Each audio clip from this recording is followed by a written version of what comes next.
right, so Triple G and Marco Antonio Rubio fight is coming up.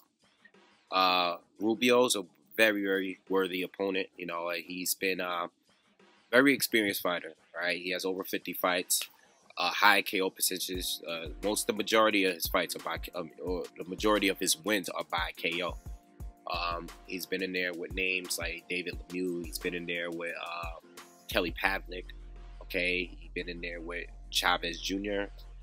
All right, he's been in there with some big names. All right, he's been waiting for a title shot for a long time now. Okay, he wanted to fight with Sergio Martinez, didn't happen. He wanted to fight with Cotto after he beat Sergio Martinez, and it didn't happen. So he got the fight with Golovkin. Okay, in my opinion, the best fighter at middleweight right now. Unfortunately, in my opinion, it really is going to take a special fighter to be able to beat Golovkin, all right, or just to go 12 rounds with him, all right. That was the only reason why I wanted the Chavez fight, because I think Chavez is very durable, and I think he's one of the fighters that can go 12 rounds with Golovkin. I don't think he can beat Golovkin, but I think, you know, he's tough enough to go in there and finish a fight off with Golovkin, win or lose.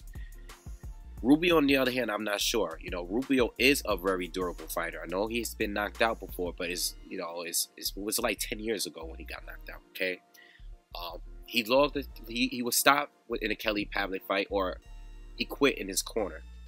But he took a lot of damage, a lot of punishment in that fight, and I believe he could have kept going. But you know, when you look at Rubio and you look at his losses, or when he lost, he doesn't really look physically damaged. Okay, physically he doesn't look like it. He's pretty durable.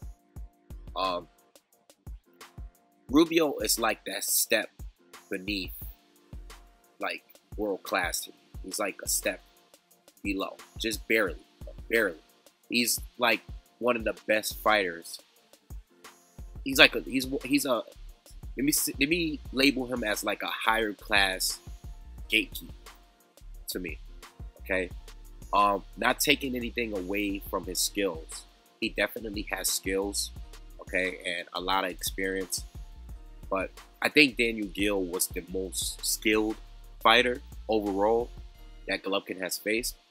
But I think Rubio is probably a better matchup for Golovkin, okay? And Gill, a lot of people didn't really know how that fight would go, because Gill does have good lateral movement, all right, good boxing ability.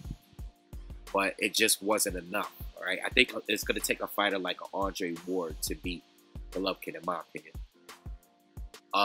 For Rubio, you know, I'm not really sure what he's going to bring, because there's nothing that he does really better than Golovkin. I mean, he throws a lot of jabs out there.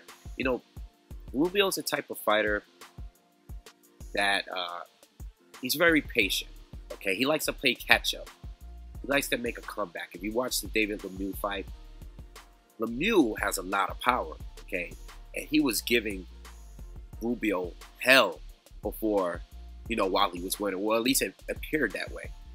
You know, he had Rubio against the ropes often in that fight. I mean, if you've seen his fight against Guerrero recently, you see that David Lemieux has a tremendous amount of power.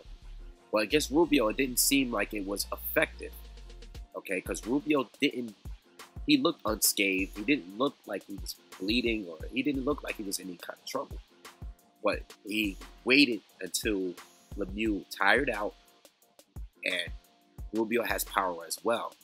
And basically, when Rubio hit him, you even saw it earlier, you know, whenever Rubio landed anything on him, it clearly affected David Lemieux. But Lemieux kept going, and he was winning pretty much basically every round leading up to the last couple of rounds, and Rubio got him out of there and stopped him. Okay, that was Lemieux's first and only loss, I believe.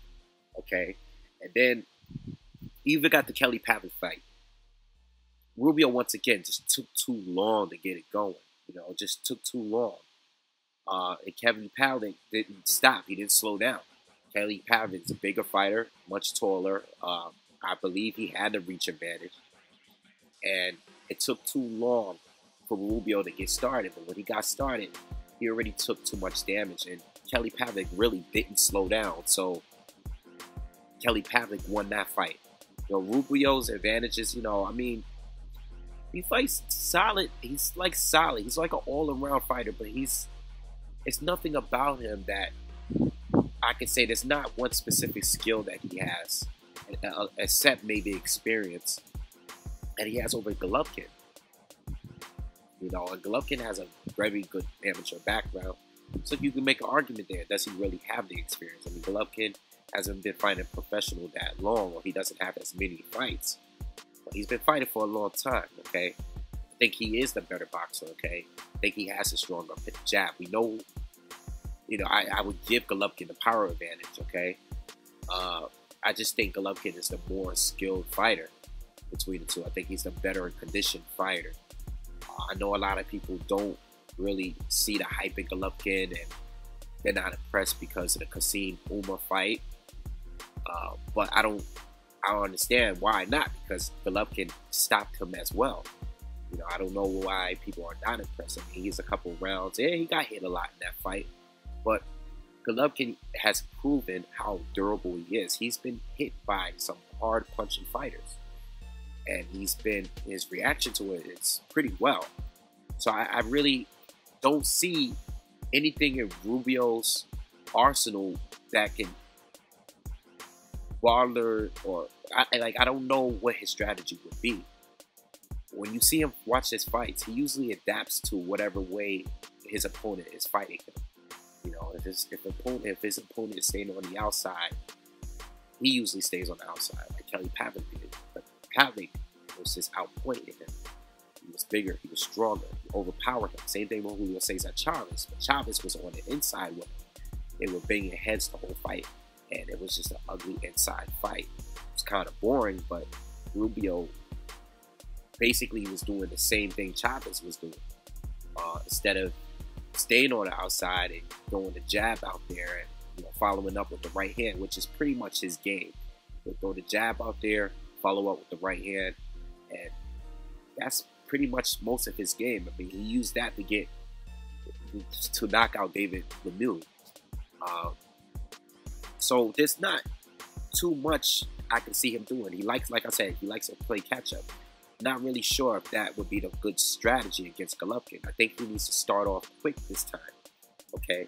Because you go in there with a puncher like Golovkin, a guy that I believe hits even harder than Kelly Pavlik did, you're not going to survive too long. This is a fight where he's going to have to start off quickly, okay? He does have power. Maybe he can hurt Golovkin. Maybe. Other fighters haven't, but maybe he could be that guy. But the longer he keeps the fight going, and he keeps a high guard for the most part, except his knockout loss, he's been able to take a lot of damage from most of his opponents, even the fights that he lost in. I think up top he'll be okay, but Golovkin is a great body puncher. I don't know how he's going to react to that. He's very easy to force into the ropes, okay? You pressure him enough, you can back. Rubio has good lateral movement. It's not as good as Daniel Gills, okay? It's not as good as Daniel Gills. Golovkin will definitely be able to pressure him against the ropes, and that's where Golovkin is at his best, okay?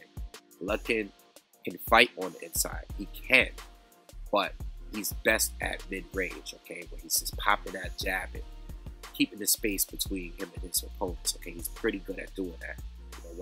When a fighter gets inside his kitchen, he likes, throws an elbow, backs him up a little bit, like get off, he backs him up a little bit. So Golovkin has improved since the Kassim Umar fight, all right? He's improved dramatically, in my opinion, but he can get dirty. I seen the way that they're promoting the fight. It's like they're promoting it like this is going to be some kind of Mexican brawl. Like Golovkin is going to fight a Mexican type of fight, where I guess, assuming that it's going to be a brawl. I think Golovkin wins whatever way the fight is going, whatever style they choose to fight each other.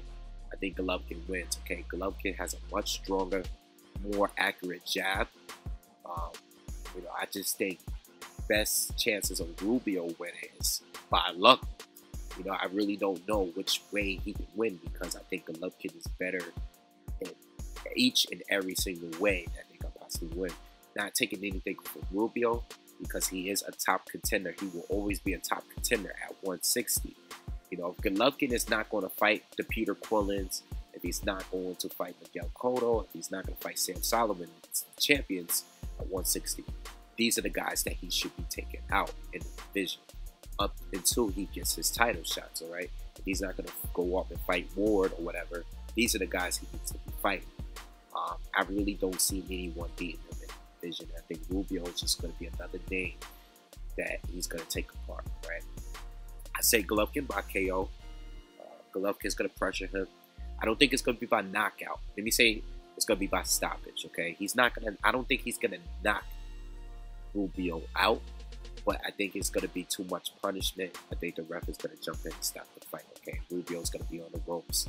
Similar to Curtis Stevens. Curtis Stevens was, you know, pretty tough in there. And he quit, I believe, on his corner. Made him quit on I think the fight is going to probably end that way. I think Rubio is going to be able to survive. But he's not going to come out of his corner at one of those middle rounds. Okay, I say about 6 rounds, all right? So I have Golovkin by TKO, stoppage, and that's it. So let me know what you guys, you know, if you guys think there's any way. That's what I want to hear from you guys. If you think Rubio has a chance of winning this fight, how do you suggest he would come and fight Golovkin? Okay, what kind of flaws you think that Rubio could expose on Golovkin? Because I personally haven't seen anything from Rubio that would be able to, you know, expose some of Golovkin's flaws. All right. So anyway, make sure you guys subscribe to the channel too.